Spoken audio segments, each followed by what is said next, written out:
الحمدللہ رب العالمین والصلاة والسلام علیکم یا سید الانبیاء والمرسلین اما بعد فاعوذ باللہ من الشیطان الرجیم بسم اللہ الرحمن الرحیم۔ تمام ہی احباب کی خدمت میں میرا عاجزانہ سلام عرض ہے۔ آپ جواب میں وعلیکم السلام ورحمۃ اللہ وبرکاتہ کہہ دیجئے۔ آج آپ کے لیے ایک بہت ہی پیارا میں عمل لے کر حاضر ہوا ہوں۔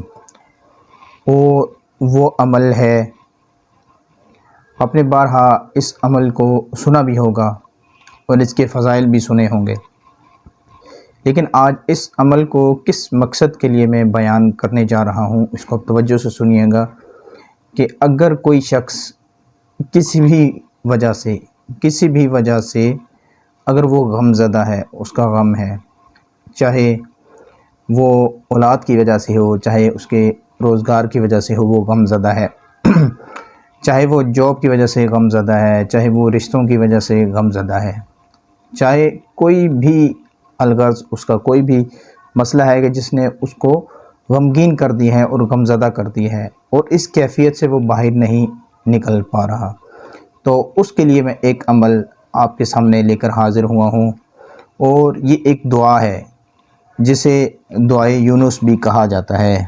حضرت یونس علیہ السلام کی وہ دعا کون سی ہے؟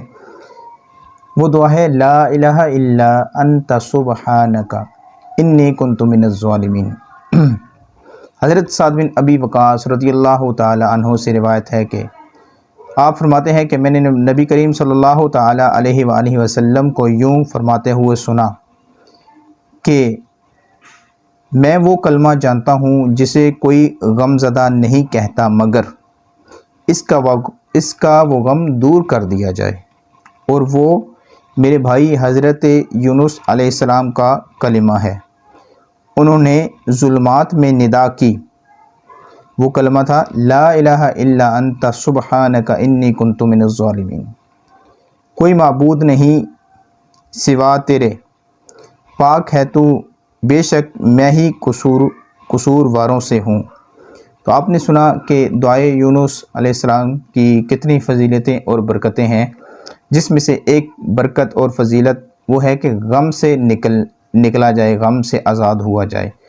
تو یہ کلمہ میں نے آپ کے سامنے پیش کیا۔ اس کلمے کو آپ کا مقصد جو بھی ہو، آپ کو دل میں رکھ کر 300 مرتبہ اس کلمے کو پڑھ لیں، اور جس مقصد کے لیے ہم نے اس کو ذکر کیا ہے کہ ہر غم سے نجات پانے کے لیے، ہر غم سے نکلنے کے لیے، تو 300 مرتبہ آپ اس کو روزانہ پڑھیں انشاءاللہ عز و جل۔ 3 دن یا 7 دن میں آپ کا جو غم ہے وہ کیفیت وہ ختم ہونا شروع ہو جائے گی، آہستہ آہستہ آپ اپنے غم سے باہر آنا شروع ہو جائیں گے۔ اللہ تعالیٰ سے دعا ہے جو کچھ سنا سمجھ کر دوسروں تک پہنچانے کی سعادت نصیب فرمائے۔ السلام علیکم ورحمۃ اللہ وبرکاتہ۔